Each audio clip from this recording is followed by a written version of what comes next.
Hello and Merry Christmas to all. It's the last day of the toy unboxing advent calendar. And today I'm keeping it a little bit simpler than I have. I'm only going to be opening one box today. After all, it is Christmas. However, it's a twofer. Star Wars The Black Series, Mandalorian, Ahsoka Tano, and Grogu. That's right, it's the perfect nativity scene. You have the two, you have Joseph and Mary, and you have their alien Yoda baby. Yeah. Probably no Immaculate Conception to the Force. That's Darth Vader. But, hey. I mean, we still have space magic involved in this, so close enough. Close enough. Now, I've already gotten these figures before in different forms. I mean, they've had the regular releases of these before. But, yeah, let's start taking a look at what's all in the box. So we got this top thing here with some stuff wrapped up. Opening this up. It's weapons. It is a couple of things, actually. We have the Mando's rifle, the one from the holiday special. So, yeah, very festive. We have this is from the episode in season 2 where him and Ahsoka meet up. So we also have, the Beskar pole from that episode. It's just, a pole arm. And we have Ahsoka's 2 white lightsabers, as well as a blaster. Like, it's got her characteristic, her short and long sabers. Very much like samurai. That's Dave Filoni for you. So yeah, and then we've got, that's the final thing here, we've got a blaster. Honestly, if this is how they're going to be storing accessories going forward in these windowless boxes, this is, just look at it. They've got 2 layers of cardboard here. One of them is cut out so that all the accessories store in here. Honestly, this is pretty good storage. And the last thing that was in there, of course, was a tiny little Black Series Grogu. Yeah. Let's put the flash on, show him off properly. Yeah, he's posed to hold stuff, although I don't think he comes with anything to hold. But yeah, tiny little Grogu. This was also the episode where we learned that he was named Grogu. Up until then, it was just the child. But as for the other figures, let's extract them from their packaging. And then unwrap them. Again, I'm actually fairly impressed at this windowless packaging. You got like Star Wars branded tissue paper here. And they're doing a good job of wrapping these just to protect them. This is pretty cool. And first off here, we are going to be looking at Din Djarin himself, the Mandalorian. Now, I don't think I'm not sure if I actually have like a regular version of this guy in just his full Beskar armor. I got the original design from early in the season and then didn't get the full one because I had the figure arts. But yeah, let's take a look at the posability on this guy. So if you remember that Boba Fett that I looked at the other day, this is just so much better in terms of posability. He has, butterfly joint over here. He's got, his shoulder pads are separate pieces. So he does have some play with his arm articulation in that they can go up over top stuff a little bit. It still is a little bit limited, though, because it just, he can't really raise his arms that high. This is about as high as they can go. Yeah, it's got the Mudhorn sigil there, too. Separate cape here, removable piece. And he doesn't have a jetpack, of course. But he does have a mount here for his little spear. I guess, in theory, if you wanted, you could slot another jetpack on, but then you'd have to take out the weapon mount. Blaster holster. Let's see, we got about 90 degrees range of motion here in the elbows. We got the wrist swivels. One wrist goes up and down. Other wrist goes in and out. Standard head articulation for Black Series. Not a removable helmet on him, although, you know what, interesting. It's one of those newer ones where they've got the head in there, but it's actually glued in. So there is a full head in there, just unpainted, just holding the helmet. But yeah, it doesn't come off. Range of motion, about this in the hips. He doesn't have a waist, but he does have a ball, up in the torso. So he does have some range of motion there. And yeah, the strap is attached to his belt, which is soft goods there.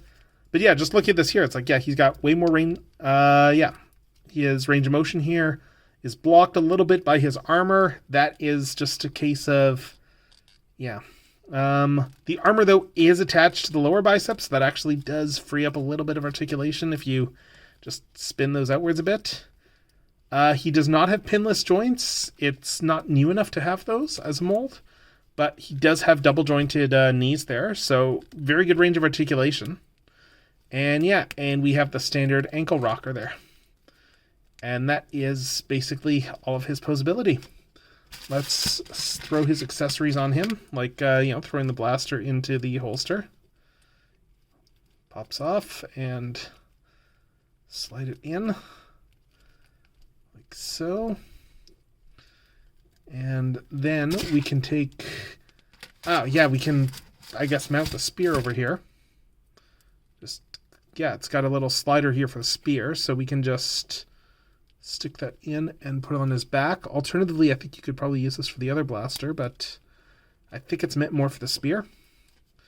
So yeah, so there, he's got his spear mounted. And as for this weapon, if I remember right, okay, yeah, that's how they did this here. The slot here that was open on the original release to store the gun up there instead has a little piece in there for holding the spear. So you kind of can't store this gun on his back with this version of the mold. That's not really an awful thing, but it is something worth keeping in mind. And yeah, I'll just get him holding his rifle by just folding it in there, because that's about all you can do, really, I guess. He's holding his rifle now. So yeah, Din Djarin. And as for the final figure in this set, we've got Dave Filoni's OC, Ahsoka Tano. This time it is a release of the Season 2 figure, but with her cloak that she had in the episode of The Mandalorian she showed up in. The cloak should be able to go over her head as well. I'm just going to bring that up. And yeah, it does. Yes, you can get the whole proper, Wandering Ronin look that Ahsoka has in a lot of stuff that is more recent with the older version of Ahsoka. Underneath, you can still see, just all of the sculpting is still there. Pulling the hood back down and taking a look at the head, we can still see very good likeness of Rosario Dawson's face. Very good likeness here. Face printing tech continues to be fantastic. And she has just the full, as to be expected, posability. It's just limited a little bit by her leku there at the side of her head. Yeah, the cloak should be able to come off, I think, if I pop the head, but I'm not going to bother because, I want this one to actually pose with the cloak. Range of motion here. Very good range of motion. She's got a little bit of a butterfly inside her shoulder there, as you can see. Oh, yeah, like a full butterfly joint. Wow, nice. Yeah.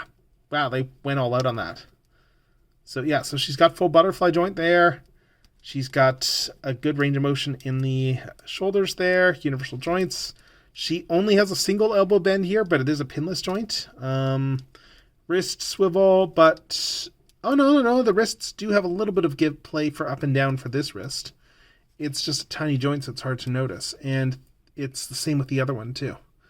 Tiny bit of play, but not a lot. We got a ball up here for the waist, and for her actual legs, because she's wearing her Jedi robes here, it's actually part of the sculpt, and it can go to about here. They did a pretty good job on this, all things considered. I mean, it looks pretty clean if we look at this here, just because the skirt, all things considered, the baggy pants do look pretty good. Let's take a look at the knees, though. The knee articulation, it's about 90 degrees. And I really like how they did the knee joint on this here, just with the sculpt. Just the fact that this baggy pants go below the knee makes it a bit trickier. But as you can see here, they compensated for that rather nicely by just building the entire joint into there and just making it a baggy pants joint. That is really cool. She does have thigh swivels as well, too. It's just, again, part of the cut there, a bit higher than usual. And it works really well. And then we just have the standard ankle rockers that all Black Series figures have, and I don't know why I still mention. But yeah, it's Ahsoka. It is Dave Filoni's OC, and it looks really, really good. Like, I am a big Ahsoka Tano fan, just based off of her appearances in Clone Wars and Rebels. So yeah, let's give her lightsabers, I suppose. Watch as I do this wrong, because I'm getting them mixed up in terms of which hands are which. And she does have the little hooks for hanging the sabers as well, right over there if you look. I just need to pop out the blades for that. But actually, I might even do that on mine, I don't know. But yeah, pop the blades in. Let's bring the hood down so that it's got the whole mysterious Ronin vibe to it. And bring the cloak around a little bit. And yeah, here we have Ahsoka Tano. And so it's time for the last final thoughts section of these reviews. We have, like the surrogate mother, the surrogate father, and the child itself, the newborn savior, who won't matter in 20 years or so when the sequel trilogy happens. Yeah. There's Black Series figures that I've bought before in some way, shape, or form. They are still good Black Series figures, and they are going to round out all of these Christmas Advent Calendar videos. So for anyone who actually did sit through and watch all of these, thank you very much for watching these videos and for putting some actual value to all the time I put into making all of these. This was a fun project to do, and it did a really big dent into my backlog. And yeah, everyone have a fantastic Merry Christmas, Happy Hanukkah, whatever other religious denomination holidays you may celebrate. If a proper secular Christmas as well too, with Santa and such. And of course, if you're following the Western New Year, yeah, have a happy New Year. This is General Techno signing off.